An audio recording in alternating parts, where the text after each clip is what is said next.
ভয় পেলে লড়াই মুশকিল হবে। আর যে কোনো লড়াইয়ের মূল শর্ত হলো সাহস। প্রথম সাহস প্রশ্ন করার, দ্বিতীয় সাহস মুখোমুখি হওয়ার, আর তারপরের সাহস সে যদি আমাকে আক্রমণ করে আমি চুপচাপ দাঁড়িয়ে থাকবো না, আমি থাকবো না দাঁড়িয়ে। বাকি রইল পুলিশ।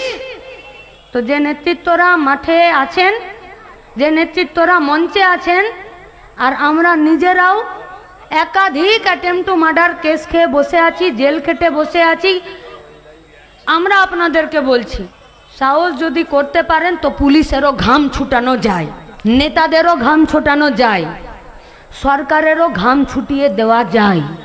ভোট পেলেই, আসন পেলেই মানুষের স্বার্থে মৌলিক কাজ করা যায় না। আর ভোট না পেলে, আসন না পেলে, সরকার তৈরি করতে না পেলে মানুষের স্বার্থে কাজ করা যায় না। এটা কোথাও কোনোদিন কোনো দুনিয়াতে হয় না।